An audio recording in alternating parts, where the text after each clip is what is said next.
నమస్తే, welcome to weekend analysis by KRR. పీపీటీల చుట్టూ తెలంగాణ పాలిటిక్స్. పవర్ పాయింట్ ఎవరిది, కవర్ పాయింట్ ఎవరిది? రేవంత్ వ్యూహాత్మక రాజకీయంతో ప్రతిపక్షాలకు చిక్కులు.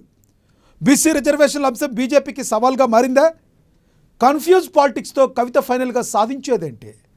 బీఆర్ఎస్ ప్రక్షాళన కవితతో సాధ్యమవుతుందా? జూబ్లీహిల్స్పై కాంగ్రెస్ ధీమాకు కారణమేంటి?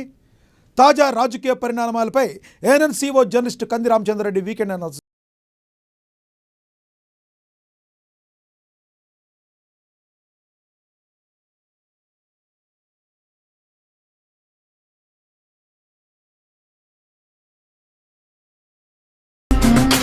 తెలంగాణ పాలిటిక్స్లో బీఆర్ఎస్ పార్టీ రాష్ట్ర ప్రభుత్వాన్ని ఇరుకున పెట్టేందుకే ప్రారంభించిన పవర్ పాయింట్ ప్రజెంటేషన్ పందా వారికే షాకులు ఇస్తుంది.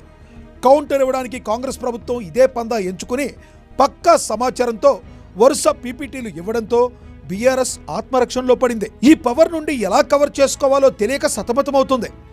బనకచెర్ల వివాదాన్ని లేవనెత్తిన బీఆర్ఎస్ చివరకు కాంగ్రెస్ పార్టీకి, ముఖ్యమంత్రి రేవంత్కు, మంత్రి ఉత్తమ్కు మైలేజ్ ఇచ్చింది. బీసీ రిజర్వేషన్ల అంశం బీజేపీకి సవాల్గా మారింది. ఎందుకంటే రాష్ట్ర ప్రభుత్వం 42% రిజర్వేషన్ పెంచడం, కేంద్రం ఆమోదం కోసం వేచి ఉండడం వల్ల ఆ పార్టీ నేతలు ఒత్తిడిలో ఉన్నారు.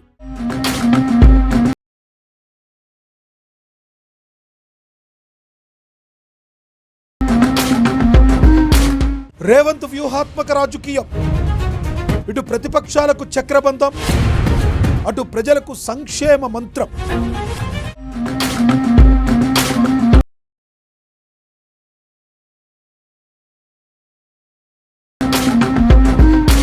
ముఖ్యమంత్రి రేవంత్ రెడ్డి వ్యూహాత్మకంగా దూసుకుపోతున్నారు. బనకచెర్లకు బ్రేకులు వేయడంతో పాటు వరుస పవర్ పాయింట్ ప్రజెంటేషన్లతో 10 ఏళ్లు నీళ్ల పాఠమే చదివి ప్రాజెక్టులన్నీ పెండింగ్లో పెట్టి రాజకీయాలు చేస్తున్న బీఆర్ఎస్ తీరును ఎండగడుతున్నారు. బీసీ రిజర్వేషన్లతోనే స్థానిక ఎన్నికలకు వెళతామని కేబినెట్ ఆమోదించడం ద్వారా బీజేపీ పైన ఒత్తిడి పెంచారు. రాష్ట్ర ప్రభుత్వ పరిధిలో చేయాల్సిందంతా చేస్తూనే వ్యూహాత్మకంగా విపక్షాలను చక్రబంధంలో ఉంచుతున్నారు. సన్నబియ్యం, ఇందిరమ్మ ఇళ్ల పథకాలు హిట్ కాగా ఇప్పుడు రేషన్ కార్డుల పంపిణీని ఈ నెల 14న ప్రారంభించనున్నారు. బీసీ రిజర్వేషన్ల అంశంపై రేవంత్ రెడ్డి కేబినెట్ తీసుకున్న నిర్ణయంపై హర్షం వ్యక్తం చేస్తూ బీసీ సంఘాలన్నీ కదిలివచ్చాయి. అందరినీ కదిలించడంలోనూ ముఖ్యమంత్రి రేవంత్ సక్సెస్ అయ్యారు. కాంగ్రెస్ నిర్ణయంపై సహజంగా విపక్షాలు ఏదో ఒక లోపం చూపి రాజకీయం చేస్తాయి. కానీ బీఆర్ఎస్ ఎమ్మెల్సీ కల్వకుంట్ల కవిత ఇది తమ ఘనతేనంటూ సంబరాలు చేయగా, బీసీలను మోసం చేశారంటూ బీఆర్ఎస్ నేతలు నిరసనలు చేపట్టారు. బీసీలకు 42% రిజర్వేషన్లు అనేది కాంగ్రెస్ పార్టీ నినాదం, ఎన్నికల హామీ కాగా తన జాగృతి వల్లే జరిగిందంటూ కవిత రంగులు పూసుకుంటూ కాంగ్రెస్ శ్రేణులు మించి సంబరం చేసుకోవడం రాజకీయ వర్గాలకే విస్మయం కలిగించేదే.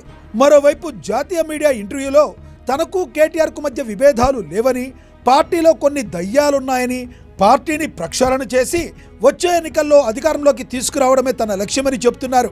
కవిత రాజకీయ కార్యాచరణలో అస్పష్టత, గందరగోళం, తొందరపాటు కనిపిస్తున్నాయని రాజకీయ పరిశీలకుల విశ్లేషణ.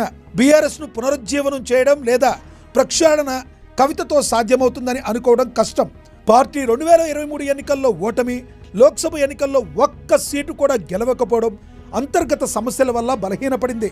పార్టీని మళ్లీ అనుసంధానం చేయడానికి స్పష్టమైన వ్యూహం అవసరం.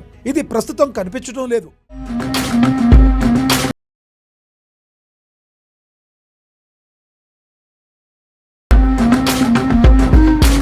జూబ్లీహిల్స్లో కాంగ్రెస్ విశ్వాసం, రేవంత్ పాలన పట్ల సానుకూల వాతావరణం.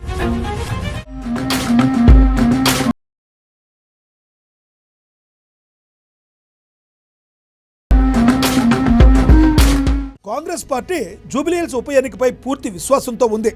రాష్ట్ర వ్యాప్త బలం, 2023 అసెంబ్లీ ఎన్నికల్లో విజయం, జూబ్లీహిల్స్ జాగ్రఫీ సానుకూలంగా ఉంది.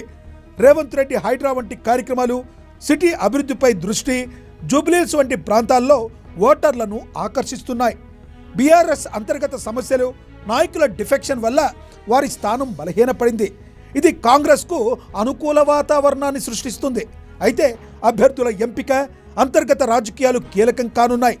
మైనార్టీ ఓట్లు ఇక్కడ కీలకం కాగా, లోక్సభ ఎన్నికల్లో ఈ నియోజకవర్గంలో కాంగ్రెస్ ఆధిక్యం సాధించింది. ముఖ్యమంత్రి రేవంత్ రెడ్డి హైడ్రా, ఈగల్తో పాటు శాంతి భద్రతల విషయంలో కఠినంగా ఉండడం సిటీ ప్రజలను ఆకట్టుకుంటుంది.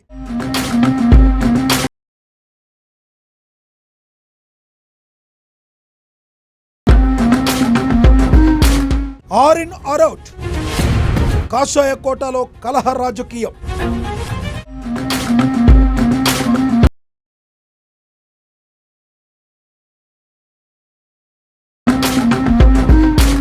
రామచంద్రరావుకు రాష్ట్ర పీఠం దక్కింది. ఇదే సమయంలో రాజాసింగ్ పై వేటు కోసం ఎంతో కాలంగా వెయిట్ చేస్తున్న నేతలకు ఉపశమనము దక్కింది. హిందుత్వ అజెండాతో పాపులర్ అయిన రాజాసింగ్ సిద్ధాంతం విషయంలో తిరుగు లేకున్నా నియోజకవర్గ రాజకీయాల్లో మాత్రం బీజేపీ పెద్దలను ముప్పతిప్పలు పెట్టేవాడన్న ప్రచారం ఉంది. అందుకే ఆయన రాజీనామా ఆమోదానికి అందరూ తలా ఒక చెయ్యి వేసినట్లుగా తెలుస్తుంది. ఇక పార్టీకి రాజీనామా విషయంలో తొందరపడ్డ రాజాసింగ్ మరో పార్టీలో చేరే విషయంలో తొందరపడే అవకాశాలు కనిపించడం లేదు. రాష్ట్ర రాజకీయాల్లో ప్రస్తుతం కాంగ్రెస్ తిరిగి పైచేయి సాధించిన వాతావరణం కనబడుతుంది.